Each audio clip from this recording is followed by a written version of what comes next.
안녕하세요. 오늘 버스 타고 가다가 발 실수는 곧 회복할 수 있을지 몰라도 말 실수는 결코 만회할 수 없다라는 글귀를 보았어요. 이 글귀를 보니 전 시댁 사람들이 생각나서 사연을 보내요. 말로 한 사람의 자존감을 처참히 짓밟다가 결국에는 눈물 콧물 다 쏟은 전 시댁 사람들의 이야기 한번 들어보세요. 6살 된 딸아이를 키우는 30대 여성입니다. 저는 어릴 때부터 공부에는 관심이 없고 옷에 관심이 정말 많았어요. 그래서 대학교는 과감히 포기하고 바로 옷 장사를 시작했어요. 처음에는 동대문에 새벽부터 가서 재질 좋고 디자인도 예쁜 옷을 저렴하게 떼와서 프리마켓, 좌판 등을 통해 돈을 모았어요. 그렇게 2년 정도 이리저리 다니며 장사를 하니 가게 하나를 얻을 정도의 돈이 모이더라고요. 그래서 22살 때 가게를 얻어 저만의 옷가게를 열었어요. 처음에는 장사가 잘 되지 않았지만 2번, 3번씩 찾은 손님들에게 양말이나 기본 면 티셔츠도 제공하고 친절하게 인사하니 단골들이 하나둘씩 생기더라고요. 가격도 꽤 저렴한 편이라 입소문이 조금씩 나기 시작하더니 나중에는 한 달에 순이익이 어지간한 중소기업 월급만큼 나왔어요. 그 당시 저는 1년 365일 아침 9시부터 저녁 12시까지 가게의 문을 열어놨어요.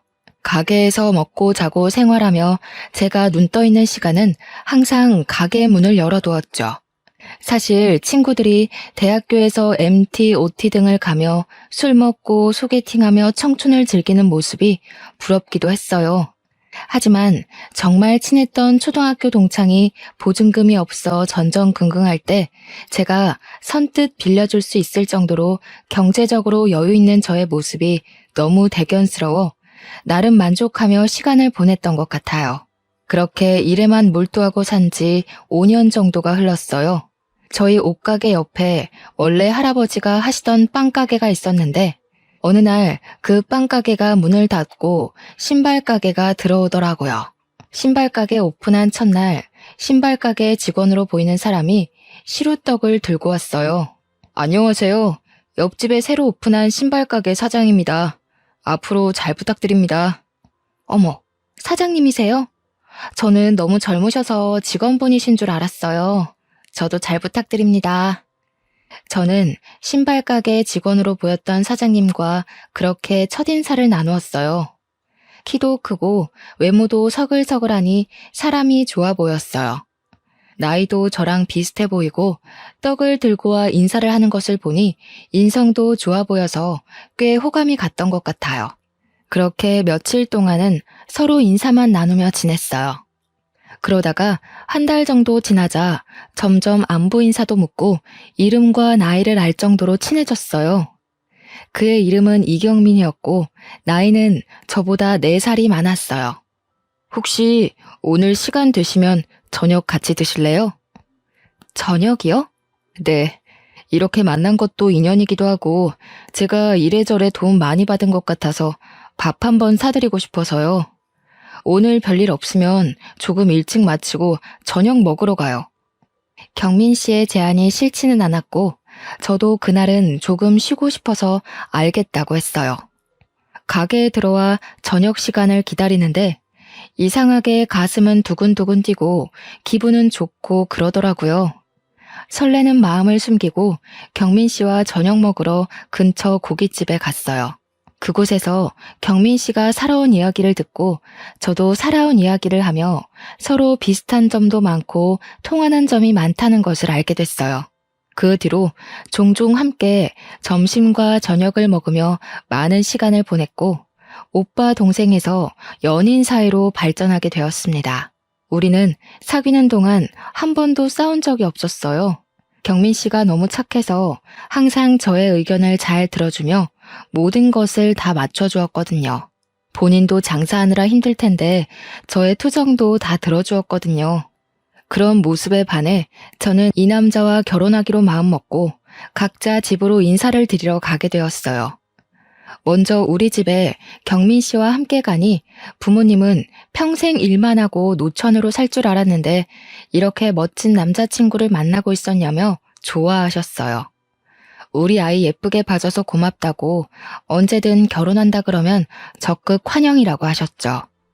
그리고 다음 주 많이 떨리는 마음으로 경민 씨 집에 인사드리러 갔어요. 경민 씨의 부모님은 저를 반갑게 맞이해 주셨어요. 아직 결혼을 안 한 남편보다 한 살 위인 형님은 조금 날카롭게 보이긴 했지만 마음은 따뜻한 사람 같았어요. 음식도 너무 맛있었고 식사 후 정리도 다 같이 하는 모습을 보며 참 화목한 집안이란 생각이 들었어요. 그리고 그런 모습을 보니 빨리 결혼을 해서 이 집의 가족 구성원이 되고 싶었어요. 서로의 집에 방문한 뒤 우리는 바로 결혼 준비에 들어갔어요.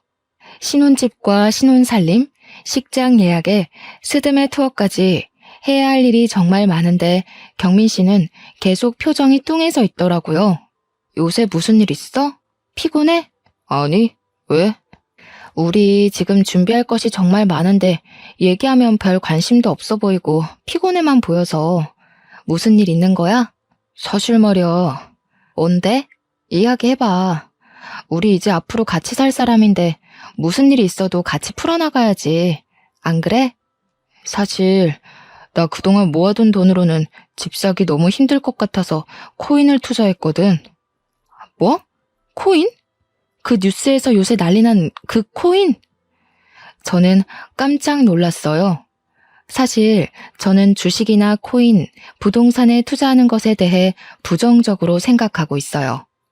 건전한 투자로 재산을 불리는 일도 있다지만 사실 제 주변에서는 다들 주식이나 코인, 부동산 투자했다가 빚만 지는 경우가 더 많았거든요.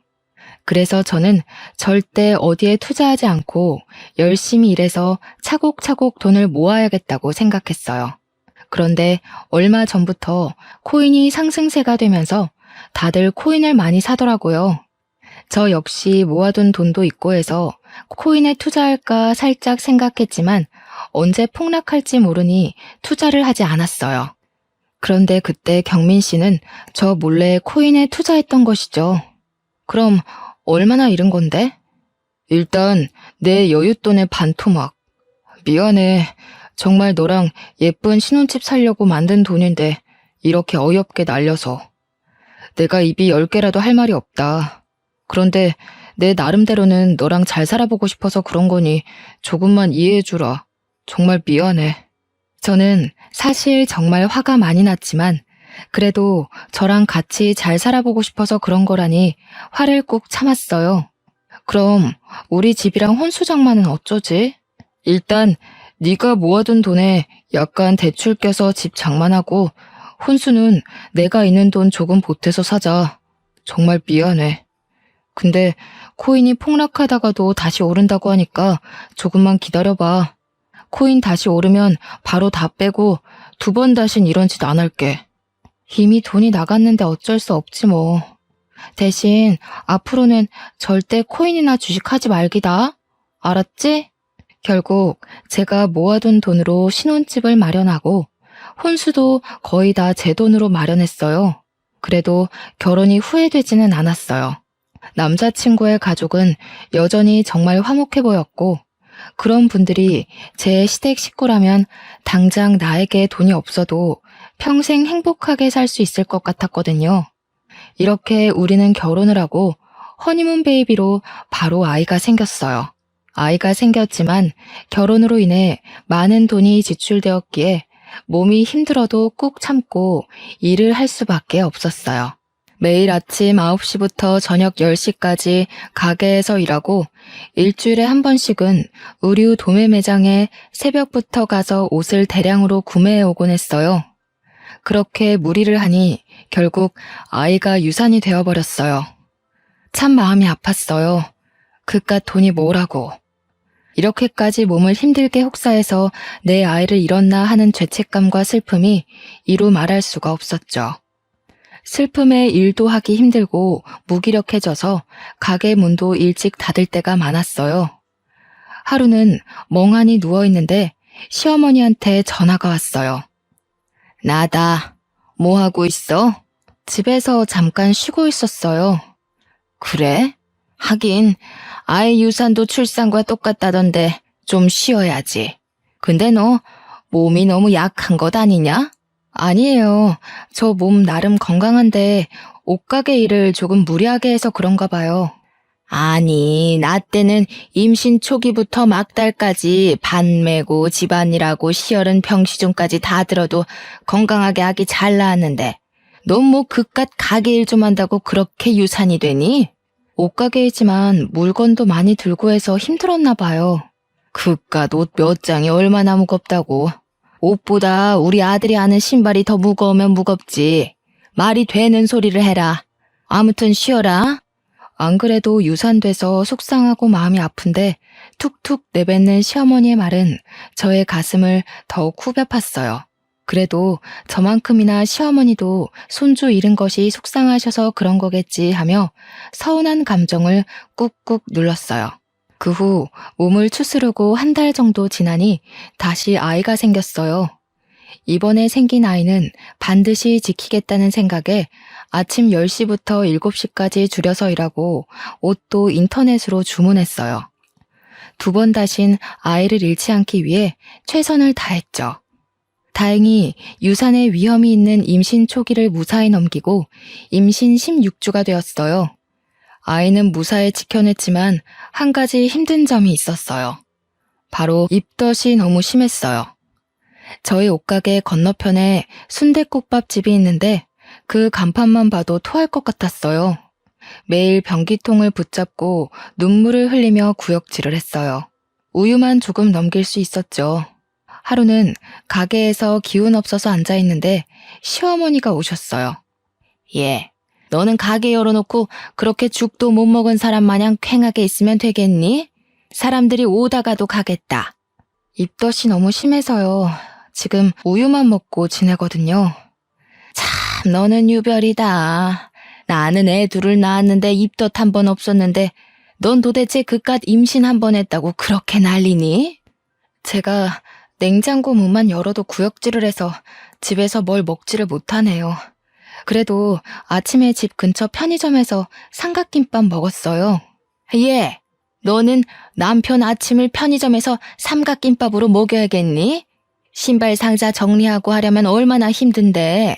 안 그래도 힘 많이 써야 하는데 삼각김밥이 뭐야, 삼각김밥이.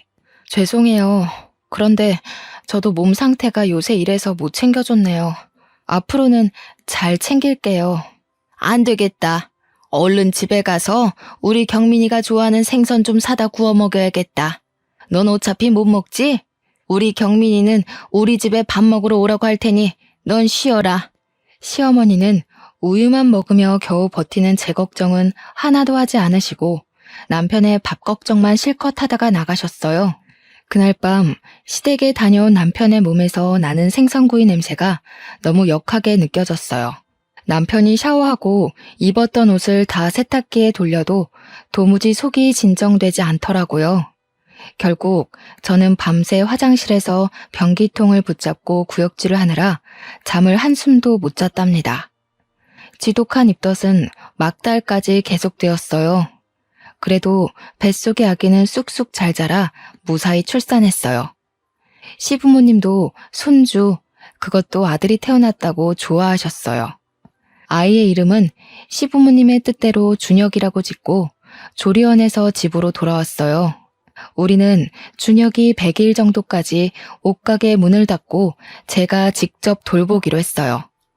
아직 목도 가누지 못하는 갓난아기를 어린이집에 보내기도 좀 그렇고 친정은 부모님 두 분 다 일을 하셔서 바쁘시고 시댁은 시어머니께서 집에 계시지만 1시간 정도 되는 거리라서 매일 준혁이를 데리고 왔다 갔다 하기에는 조금 무리가 있었거든요. 그렇게 집에서 준혁이와 시간을 보낸 지 한 달 정도 지났을 때였어요. 이제 슬슬 여보 가게도 문 열어야 하지 않아? 언제까지 문 닫고 있을 수는 없잖아. 그렇긴 하지. 근데 준혁이를 어린이집에 맡길 수도 없고 어디 마땅히 맡길 만한 곳도 없는데 어쩌지? 그래서 말인데 우리 부모님이 지금 사시는 집을 전세로 내놓고 큰 집으로 이사하실 생각이신 것 같던데. 이참에 우리 집 근처로 이사 오셔서 준혁이를 봐주시는 건 어떨까? 뭐 같이 살자는 것도 아니고 준혁이를 봐주시면 나야 감사하지. 솔직히 나도 이제 가게에 나가긴 해야 하는데 준혁이 맡길 만한 곳도 없고 걱정되긴 했거든. 그치? 아무래도 잘 모르는 어린이집에 맡기는 것보다는 우리 엄마한테 준혁이를 맡기는 편이 더 낫잖아. 맞아. 근데 우리 집 근처에 시아버지, 시어머니, 형님까지 다 사실 수 있는 넓은 평수가 있어. 마침 건너편 아파트에 평수 넓은 집이 급매로 나왔더라고. 그럼 엄마한테 전화해서 거기로 알아보라고 해야겠다. 남편은 곧장 시어머니께 전화를 걸어 급매로 나온 아파트를 알려주었고, 다음 달 시부모님과 형님은 우리 집 건너편 아파트로 이사를 오셨어요. 일주일 뒤 준혁이를 맡기고 저도 오랜만에 옷가게 문을 열었어요. 거의 석 달 가까이 가게 문을 열지 못했더니 가게 구석구석 먼지가 뽀얗게 쌓여 있었어요. 당장 내일부터 장사를 시작하기 위해 청소를 하고 가게를 정리했어요. 금방 끝날 수 있을 줄 알았지만 너무 오랜만에 가게 문을 열어서인지 청소하고 정리해야 할 것이 산더미였어요. 쉬지 않고 온종일 움직였지만 오후 5시가 되도록 정리가 아직도 덜 되어 있었어요. 이걸 언제 다 하나 싶어 한숨을 푹푹 쉬고 있는데 시어머니한테 전화가 왔어요. 어미야, 오늘 언제 마치냐? 너무 오랜만에 가게 문을 열어서 정리할 것이 많아요. 조금 늦을 것 같은데요. 그냥 적당히 하고 빨리 와라. 준혁이는 왜 이렇게 울어댄다니? 준혁이가 많이 울었어요? 아무래도 집이 낯설어서 그런가 봐요. 우리 경민이는 아기 때 모유 먹이고 기저귀만 갈아주면 한 번도 울지를 않았는데 얘는 도대체 누굴 닮아서 이렇게 빽빽 울어대는지. 아무튼 빨리 들어와라. 경민이는 걱정하니까 말하지 말고. 시어머니와의 전화를 마치고 종일 울었다는 준혁이가 걱정돼 도무지 일이 손에 잡히지 않았어요. 저는 대충 일을 마무리하고 바로 옆 남편 가게로 넘어갔어요. 준혁이가 많이 온다고 전화가 와서 오늘은 일찍 먼저 들어가 봐야 할 것 같다고 말한 뒤 바로 시댁으로 향했어요. 시댁에 가니 준혁이는 잠들어 있었어요. 준혁이 얘는 널 닮아서 그런가? 정말 유별나게 울더라. 어찌나 시끄럽던지. 많이 힘드셨죠? 아기 보는 게 쉬운 일이 아닌데. 알긴 아는구나.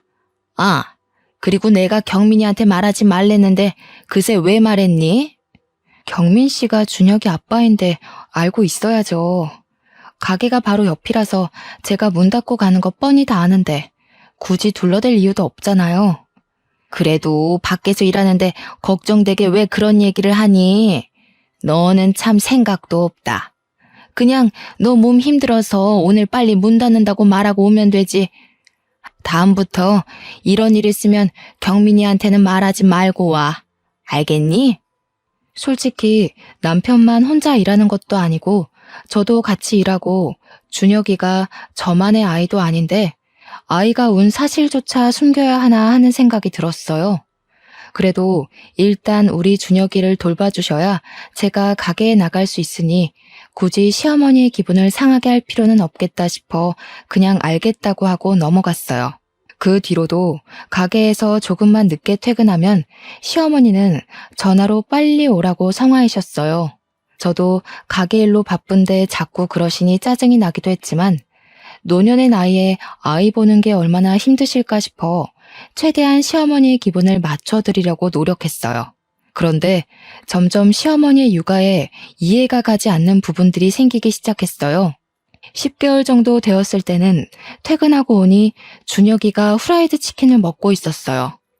제가 여기에 대해서 뭐라고 하면 예전에는 5개월 때부터 밥도 먹고 나물도 먹고 했다면서 도대체 이게 무슨 문제냐고 성하셨어요. 이러한 시어머니의 육아 방식이 마음에 안 들었지만 그래도 남편을 이렇게 건강히 잘 자라게 하신 분이니 믿고 따랐어요. 그러다 준혁이가 갓 돌이 지난 어느 날이었어요. 여느 때처럼 가게 문을 열고 장사 준비를 하고 있는데 준혁이의 몸이 불덩이처럼 뜨겁다고 시어머니한테 급하게 전화가 왔어요. 저는 바로 가게 문을 닫고 남편에게로 가서 준혁이의 상태를 말한 뒤 곧바로 시댁으로 향했죠. 도착하고 저는 경악하고 말았습니다. 바로 시어머니가 준혁이의 엄지손가락을 따버렸고 준혁이는 엉엉 울고 있었더군요. 그 모습을 보는 순간 저는 너무 기가 막히고 깜짝 놀라 시어머니께 소리를 질렀어요. 어머니, 지금 준혁이한테 뭐 하시는 거예요? 원래 열날 때 손가락 끝을 따서 더러운 피를 빼주면 금방 낫는다. 그리고 너는 어른한테 말버릇이 그게 뭐니? 어머니, 제가 소리 지른 것은 죄송하긴 한데요. 어른도 아니고 어린애 손을 이렇게 맘대로 따면 어떡해요. 혹시라도 감염이라도 되면 어쩌려고요. 당연히 약국 가서 사놓은 수지침으로 소독도 다 하고 했지. 그리고 옛날에는 아기들 열나면 다 이렇게 했어. 옛날이야 병원이나 약이 많이 없어서 그랬다 쳐도 요새는 아니잖아요. 엎어지면 코다할거리에 병원 있고 약국 있는데 진료받고 해열제 먹이면 되지. 왜 굳이 집에서 해결하려고 하시는 거예요? 빨리 병원을 데려가셨어야죠. 야, 의사들보다 나이 더 먹은 내가 더 잘 알아. 이러면 금방 열이 내린다니까. 이게 다 선조들의 지혜란 말이야. 그러는 너는 왜 내가 뭘 하기만 하면 바락바락 대드니? 시애미가 그리 만만하냐? 저는 준혁이를 빼앗듯이 데리고 소아과로 갔어요. 진료를 보니 아이의 열은 돌치레인 것 같다며 당분간은 열이 날 수도 있으니 해열제 잘 먹이고 잘 보라고 하셨어요. 진료 후 집에 왔는데 남편에게서 전화가 왔어요. 우리 엄마랑 무슨 일 있었어? 엄마가 며느리 무서워서 준혁이 못 보겠다고 하시던데. 사실 준혁이가 열난다 해서 집에 왔는데 어머니가 수지침으로 다짜고짜 애 손가락을 따버린 거 있지? 그거 보고 깜짝 놀라서 나도 모르게 말이 막 나왔네. 나 어릴 땐 열나면 바로 손 따고 했어. 우리 엄마는 걱정스러워서 그런 건데 여보가 너무 예민했던 것 같아. 어머니의 마음은 나도 알지. 그런데 지금이 옛날처럼 병원 가기 힘든 것도 아니고 조금만 가면 병원인데 왜 굳이 이런 민간요법을 하시는지 솔직히 나도 답답해.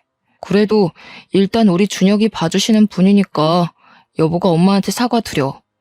나 손님 오셔서 끊는다.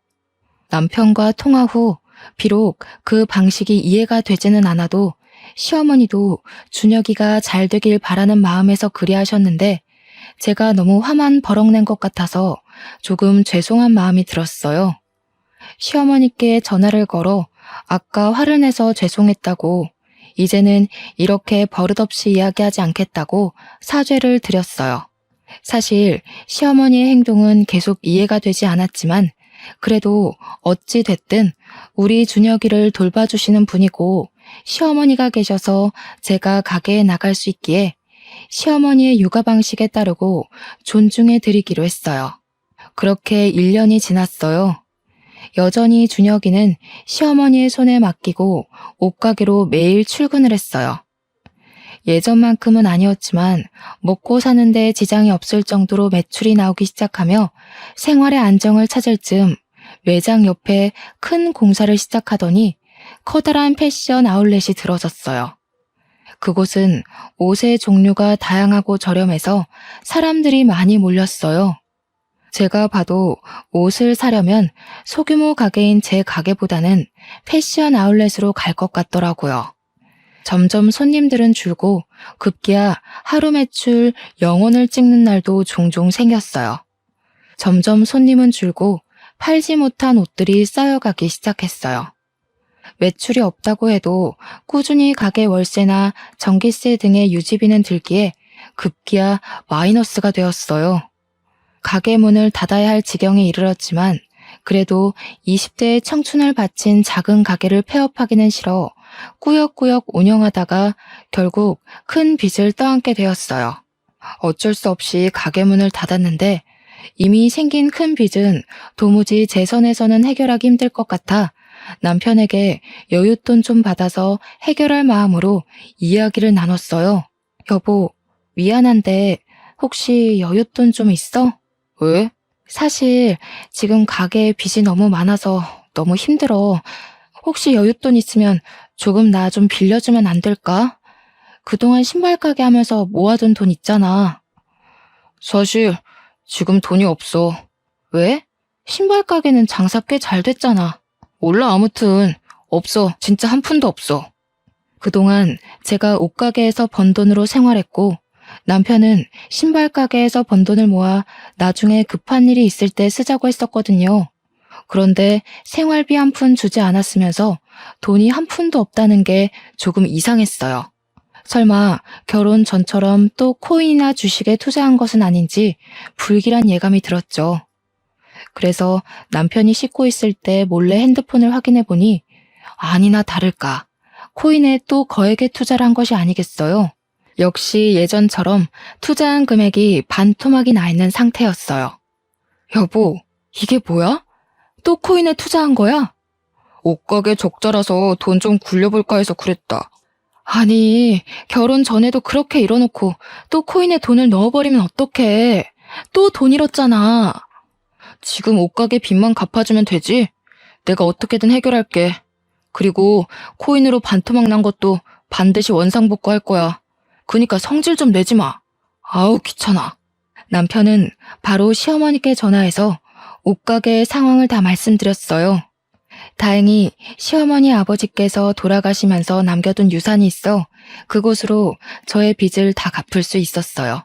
시어머니의 도움으로 무사히 빚을 다 청산하긴 했지만 사업 실패로 인한 상처가 너무 커 무엇을 다시 시작하기가 겁이 났어요. 남편도 당분간은 집에서 준혁이 키우는 데만 전념했으면 좋겠다고 해서 집에 있는데 시어머니와 형님이 집에 찾아오셨어요. 가게 망하고 어떻게 지내고 있나 해서 와봤어. 생각보다는 좋아 보이네. 네, 그런데 평생 일만 하고 살아서 그런가 집에만 있으려니 답답하네요. 어머, 그런데 이 백은 뭐야? 이거 그 한정판 아니야? 꽤 값이 나갈 텐데. 그거 초등학교 동창이 결혼할 때 선물로 사준 거예요. 친구가? 친구가 왜 이런 비싼 백을 선물해줘? 22살 때 그 친구가 생활이 너무 힘들어서 돈을 조금 보태줬거든요. 그때 너무 고마웠다고 결혼 선물로 이 백을 선물로 주더라고요. 아까 가게에서 보니까 우리 경민이는 구멍난 가방 메고 다니던데. 올케는 참 좋은 백 있네. 형님, 안 그래도 경민 씨 가방에 구멍 나서 제가 말했더니 쓰던 가방이 편하다고 굳이 그 가방을 메고 가겠다더라고요. 이 백, 명품 백이니까 팔아서 현금을 만드는 게 좋지 않겠어? 지금 생활비도 모자라는데 이딴 백이 무슨 소용이야? 어머니, 그래도 이건 제 동창이 감사의 의미로 선물을 준 건데 이걸 어떻게 팔아요? 안 돼요. 남편이 밖에서 힘들게 번 돈 잘 모으고 아껴서 불릴 생각을 해야지. 어떻게 너는 네 마음대로만 생각하니? 참 너 생각이 없다. 어머니, 남편이 힘들게 버는 것 옆에서 항상 지켜봐서 저도 열심히 아끼며 생활하고 있어요. 그래, 허튼 곳에 돈 쓰지 말고 꼭 아껴. 내가 한 번은 빚 갚아줘도 두 번은 못 갚아준다. 옳게, 진짜 이런 시어머니가 어딨어? 이제 다른 일 벌리지 말고 그냥 조용히 집에 있어. 알겠지? 시어머니와 형님은 저의 빚을 갚아준 것을 들먹이며 제 속을 마구 헤집어 놓았어요. 사실 정말 화가 났지만 뭐라 할 수가 없었어요. 어찌되었건 저의 빚을 갚아주신 건 시어머니셨으니까요. 그날 뒤로 시어머니는 혈압약을 받으러 갈 때마다 저를 부르셨어요. 혼자서는 힘들어서 못 가니 병원에 좀 데려다 달라고요. 병원에서 오는 길에는 제 옷가게가 망해서 우리 아들이 빚더미에 앉았던 거 생각하니 속이 상해서 고혈압이 온 것 같다며 시어머니의 병이 꼭 다 제 탓인 것처럼 말씀하셨어요. 전 억울한 면이 있기는 했지만 그래도 시어머니의 돈으로 빚을 해결했기에 뭐라 딱히 반박할 말이 없었어요. 유난히도 더웠던 지난 여름에는 집에 있는데 시어머니께서 집으로 오라고 전화가 왔어요.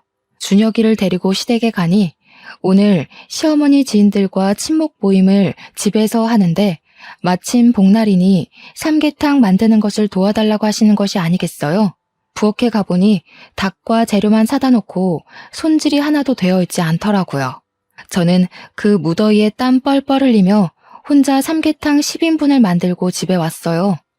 퇴근한 남편한테 오늘 이런 일이 있었다고 말하니 너는 집에 있는데 엄마 친구들에게 삼계탕 하나 끓이는 게 뭐가 힘드냐며 오히려 타박이더라고요. 이럴 때 빈말이라도 이렇게 더운데 고생했다고 말해주면 얼마나 좋을까 싶어 섭섭한 마음에 눈물만 흘리다가 잠이 들었어요. 다음날 밤새 잠을 설치다가 늦잠을 자고 있는데 아침부터 시어머니한테 전화가 오더라고요. 어제 삼계탕 먹고 설거지거리가 잔뜩 쌓여있는데 허리가 아프시다며 와서 설거지 좀 해달라고요. 전날 울어서 그런지 머리가 깨질 듯이 아파서 죄송하지만 오늘 머리가 아파서 못 가겠다고 했더니 젊은 애가 무슨 맨날 아프냐며 내가 너 빚만 안 갚아줬어도 그냥 좋은 데 가서 맛있는 음식 대접했을 텐데 너 빚 갚느라 어제 집에서 허접스러운 음식 대접했다면서 막 쏘아붙이시는 거예요. 저는 또 바보같이 시어머니의 그런 모진 말들을 다 듣고도 아무 말도 할 수가 없었네요. 어찌되었건 시어머니의 돈으로 급한 빚을 해결했으니까요. 그 뒤로도 시어머니의 부르심은 거의 매일같이 계속되었어요. 사소한 집안일부터 잡다한 심부름까지 거의 모든 일을 다 저에게 시키셨어요. 그리고 일이 마쳐질 때쯤이면 내가 너의 빚을 갚아줘서 돈이 없다는 식으로 말씀하시며 안 그래도 사업 실패를 얻은 상처에 모진말이라는 소금을 팍팍 뿌리셔서 제 속은 만신창이가 되었어요. 남편을 붙잡고 울고 몇 번이나 이야기해 보았지만 남편은 항상 시어머니 편이었어요. 그래도 우리 엄마가 빚을 다 갚아주지 않았느냐며 제가 정말 미웠으면 선뜻 돈을 주시지도 않았을 것이라고 하나뿐인 며느리가 잘 풀리지 않는 모습이 답답해서 그러는 것이라는 말도 안 되는 얘기만 앵무새처럼 반복했어요. 이런 이야기 친정에 말하기도 부끄럽고 지인에게 말하기도 제 얼굴에 침 뱉기인 꼴이라 그냥 준혁이 하나 보고 화가 치밀어 오르는 것도 꾹 참고 살아왔어요. 그러다가 명절이 되었어요. 저희 친정엄마는 명절을 맞이하여 시댁에 가는 저에게 화장품 3세트를 건네시며 시부모님과 형님에게 드리라고 하셨어요. 나름 금가루도 들어가고 꽤 비싸 보이는 제품이었죠. 어머니, 아버지, 형님, 저희 엄마가 명절이라고 화장품 준비했어요. 보내주신 것이니 잘 쓰긴 하겠다만 솔직히 화장품 난 별로던데. 이거 딱 봐도 싸구려네. 아니, 피부 트러블이라도 나면 어쩌려고 이런 화장품을 보내셨대? 나도 화장품 잘 안 쓰는데 이거 사돈한테 미안해서 어쩌나. 참 쓸데없는데 돈 쓰는 것은 엄마나 딸이나 똑같네. 화장품 버리기도 힘든데 왜 이런 걸 사셨대? 그러게나 말이다. 딸은 사업 망해서 내 돈으로 빚 갚아. 엄마는 쓸데없는데 돈 써. 너희 친정은 참 돈 관리를 못하는구나. 에이, 다들 그래도 너무하네. 장모님이 생각해서 보내신 건데 그래도 한번 써봐.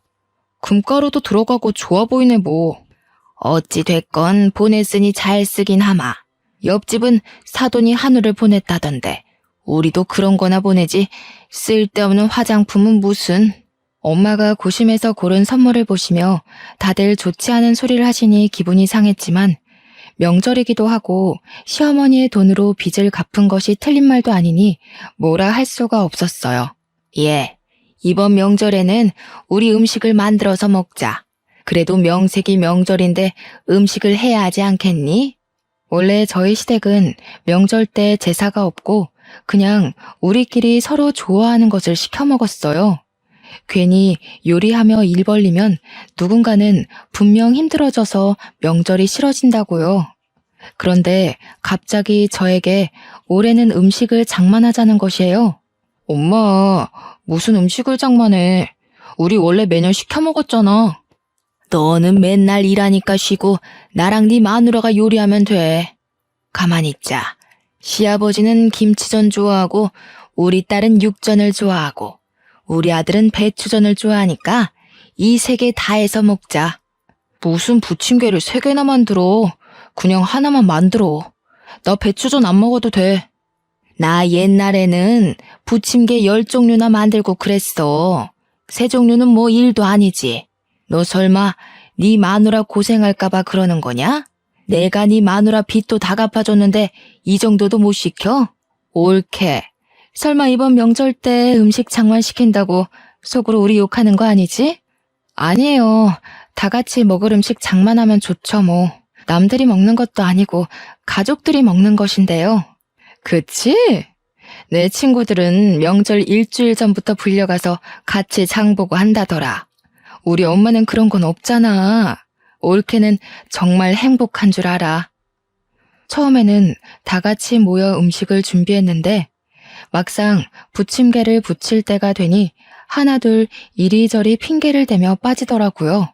결국에는 저 혼자 부침개를 부치게 되었어요. 허리를 펴지도 못하며 부침개를 부치는데 엄마한테 전화가 왔어요. 부엌에서 밖이 뭔가 조금 그래서 핸드폰을 들고 작은 방으로 들어갔어요. 시댁은 잘 도착했니? 화장품은 드렸고? 다들 고마워하셔. 지금 전 부치는 중이야. 매년 음식 안 한다더니 올해는 음식장만 하나 보네. 고생하겠네. 열심히 해. 엄마가 전화를 끊으려는 순간 시어머니가 작은 방 문을 벌컥 열고 들어오셨어요. 너 부침개 부치다 말고 여기서 뭐 하냐? 엄마한테 전화가 와서요. 명절에 시댁에 왔으니 일이나 할 것이지 통화는 무슨. 잠깐 핸드폰 줘봐. 너희 엄마랑 통화 좀 하게. 시어머니는 제가 들고 있던 핸드폰을 빼앗다시피 했어요. 사돈, 화장품 받았어요. 감사해요. 그런데 무슨 쓸데도 없는 화장품이에요. 옆집 사돈은 한우를 보내왔던데. 핸드폰 너머로 엄마의 목소리가 어렴풋이 들리는데 많이 당황한 목소리셨어요. 우리 며느리가 얼마 전에 사업 실패해서 진 빚 제가 다 갚아준 거 아시죠? 제가 이렇게나 우리 며느리 딸처럼 생각해요. 그런데 며느리도 그러더니 우리 사돈도 쓸데없는 곳에 돈 잘 쓰시네요. 그래서 오전 여전이라는 말이 있나 봐요. 시어머니는 아주 상냥한 말투로 저희 엄마의 선물을 비꼬는데 정말 속에서 천불이 나더라고요. 그 소리를 듣고 엄마가 뭐라고 얘기하려고 하시는데 시어머니는 이제 바쁘다고 전화를 뚝 끊어버리시는 거예요. 기껏 생각해서 선물을 준비한 엄마의 성의를 무시한 것도 모자라 엄마에게 전화로 막말까지 하는데 더는 가만히 있을 수가 없었어요. 저는 그 자리에서 앞치마를 벗어던지고 챙겨온 짐을 싸기 시작했어요. 얘, 너 지금 뭐 하는 짓이냐? 어머니, 방금 선 크게 넘으셨어요. 아무리 그래도 저희 엄마한테 그런 식으로 말씀하시는 건 아니죠. 내가 뭘 어쨌다고 그러니? 시어머니와 저의 말다툼이 시작되자 무슨 일인가 싶어 온 가족이 작은 방으로 왔어요. 남편은 저를 말리고 형님은 시어머니를 말렸지만 이미 화가 머리 끝까지 난 저는 눈이 뒤집혀 뒤에서 뭐라고 하든 말든 짐을 챙기고 준혁이를 데리고 나와 바로 친정으로 향했어요.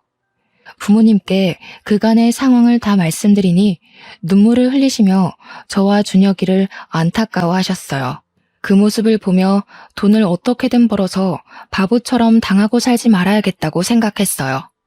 그런데 준혁이는 아직 어리고 어린이집은 대기가 길어서 당장 보낼 수가 없었어요. 무엇을 하며 돈을 벌 수 있을까 고민하다가 예전에 우연히 유튜브에서 인터넷 쇼핑몰로 크게 성공한 사람의 사연이 생각났어요. 옷가게가 망하면서 팔지 못한 옷들도 있고 오랜 시간 옷가게를 하며 원단 좋은 옷들만 취급하는 정직한 거래처도 많이 알고 있으니 할 수 있을 것 같더라고요. 명절이 끝나고 집에 오자마자 인터넷으로 자료를 찾으며 인터넷 쇼핑몰을 오픈하고 집 근처에 생긴 저렴한 오피스텔을 얻었어요. 그곳에서 재고로 쌓인 옷들을 하나씩 촬영해서 쇼핑몰에 등록하고 제품이 팔리기를 기대했죠. 원래 옷가게 단골이었던 손님들에게 쇼핑몰도 알려주고 여기저기 인터넷 카페에서 광고도 했더니 슬슬 매출이 오르기 시작했어요. 인터넷 쇼핑몰은 가게를 했을 때보다 운영비가 훨씬 적게 들어서 같은 제품을 팔아도 순이익이 더 많이 남았어요. 또 무엇보다 오피스텔에서 저 혼자 준혁이를 보며 편하게 일을 할 수가 있어서 좋았어요. 남편은 집에서 애나 보지 또 무슨 인터넷 쇼핑몰을 하냐며 뭐라 하였지만 시어머니의 말도 안 되는 폭언에 하나도 도움이 되지 않는 남편의 모습을 보며 이미 정이 떨어져 뭐라고 하든 말든 저는 준혁이를 데리고 매일 오피스텔로 가서 일도 하고 아이를 키웠어요. 그 결과 몇 개월 만에 아이와 제가 충분히 먹고 살 만큼의 돈을 벌게 되었어요. 인터넷 쇼핑몰로 대박을 치던 중 형님의 결혼 소식이 들렸어요. 남편은 쇼핑몰이 잘 되고 있다는 사실을 알고 축의금을 넉넉히 하자고 하더군요. 저는 이전에 시어머니한테 진 빚만큼의 액수를 형님의 계좌에 이체하고 시댁으로 당당히 갔어요. 아이고, 우리 며느님 오셨어요. 그동안 돈 버느라 정말 고생 많았다. 역시 우리 며느님은 야무져서 무슨 일이든지 잘할 줄 알았다니까. 옳게. 무슨 축의금을 이렇게나 많이 보냈어. 어쨌든 정말 고마워. 그래, 인터넷 쇼핑몰이 그렇게 바쁘다면서? 네, 가게와 다르게 운영비가 적게 들어서 마진이 많이 남네요. 어떻게 그렇게 인터넷으로 할 생각을 했어? 역시 젊은 사람들은 참 대단해. 아니지, 우리 며느님이 대단하신 거야. 빚지고 돈 없을 때는 그렇게 너의 빚을 내가 다 갚았다며 생색내던 시어머니가 제가 돈을 많이 벌게 되자 며느님 하며 얘기하시는데 정말 앞과 뒤가 다른 모습에 기가 차더라고요. 그래도 족쇄같이 묶여있던 시어머니의 빚을 드디어 갚고 나니 속이 다 후련했어요. 형님의 결혼식 후 일주일 정도 지나고 신혼여행을 다녀온 형님이 저에게 가방을 선물해 주셨어요. 형님이 건넨 가방을 보니 예전 명절 때 엄마가 화장품을 선물했을 때 온갖 말로 모욕을 준 것이 생각났어요. 순간 저는 형님과 시어머니께 똑같이 해야겠다고 생각했어요. 어차피 제가 금전적으로 어느 정도 안정되면 이렇게 앞과 뒤가 다르고 힘들 때 말로 자존감을 내리깎아버리는 이딴 집구석과 언젠가는 헤어져야겠다고 다짐했거든요. 그때가 지금이다 싶었어요. 형님, 저 생각해서 가방을 사오신 것은 너무 감사한데요. 어디서 이런 촌티 풀풀 내는 가방을 사오셨어요? 뭐라고? 내가 잘못 들었나? 촌티라고? 네, 잘 들으셨네요. 촌티요. 색감이며 재질이며 뭐 하나 빠질 것이 없이 촌티가 풀풀 나요. 쪽팔려서 이런 거 어떻게 들고 다녀요? 분리수거함에 넣어야겠네. 얘야, 그래도 너 생각해서 가방 사왔는데 이건 아니지 않니? 그래, 누나가 여보 생각해서 가방 사왔는데 날 생각해서 사왔으면 좋은 걸 사왔어야지. 시어머니, 형님, 남편, 다들 나 생각하는 척하면서 은근히 비꼬더라. 얘야, 무슨 말을 그리 섭섭하게 하니? 내가 너 미워했으면 너 빚 갚아줬겠어? 그놈의 빚. 그래서 형님 결혼식 때 그 빚 다 갚았잖아요. 그리고 말 나와서 말인데 그 빚 갚아줬다고 그렇게 요새 떨고 친정엄마한테도 안 좋은 소리하고 어떻게 그래요? 내가 언제 안 좋은 소리를 했다고 그러니? 저번 명절 때 엄마가 선물로 드린 화장품 쓸데없다며 대놓고 뭐라고 하셨잖아요. 어머머, 내가 언제 그랬다고 그러니? 시어머니는 그때 있었던 일들을 딱 잡아떼시며 아니라고 부인했어요. 저와 시어머니가 서로 큰 소리로 싸우고 있을 때 남편은 이러지도 저러지도 못하고 가운데에 서서 저와 시어머니 눈치만 보고 있더라고요. 더는 이런 인성을 가진 집안 사람들과 어울리며 준혁이를 키우지 못하겠다고 생각했어요. 그래서 저는 그 자리에서 이혼하겠다고 선언했고 결국 우리는 이혼을 하게 되었어요. 물론 양육권은 제가 가지고요. 그 뒤로 저의 인터넷 쇼핑몰은 어른 옷뿐 아니라 아이 옷도 같이 팔면서 더 키웠어요. 다행히 아주 잘 돼서 매출이 2배나 오르며 이전보다 훨씬 더 여유 있는 삶을 살고 있어요. 이렇게 제가 승승장구할 동안 전 남편은 신발 가게가 망해서 빚더미에 앉았고 전 형님은 제가 준 축의금으로 주식 투자했다가 상장 폐지돼서 다 잃었다더라고요. 얼마 전에는 다들 제 앞에 와서 다시 합치자고 그동안 막말하고 모른 척해서 미안하다고 무릎 꿇고 싹싹 빌더라고요. 그때 전 형님이 예전에 엄마의 화장품을 보며 돈을 쓸데없이 쓰는 것은 모전여전이라고 했던 일이 생각났어요. 그래서 이 집은 투자해서 망하는 것이 내력인가 보다고 비꼬아 주었답니다. 자신이 뱉었던 말 그대로 돌려받고 축 처져서 나가는 모습이 얼마나 꼬시던지요. 이렇게 저의 결혼 생활은 마침표를 찍었지만 이를 통해 한 가지는 확실히 배웠어요. 자신이 뱉은 말은 그대로 다시 부메랑이 되어서 돌아오니 자나깨나 말조심을 해야 한다고요. 그래서 요새는 좋은 말만 하려고 노력하고 있어요. 아, 마지막으로 제가 세상에서 가장 사랑하는 남자인 준혁이에게 한마디 하고 싶네요. 온전한 가정을 만들어주지 못해 미안하지만 아빠의 그늘이 너에게 느껴지지 않도록 엄마가 최선을 다할게. 말로 표현할 수 없을 만큼 사랑하고 건강하고 멋지게 잘 자라줘서 너무 고마워. 지금까지 저의 기나긴 사연을 들어주셔서 너무 감사합니다.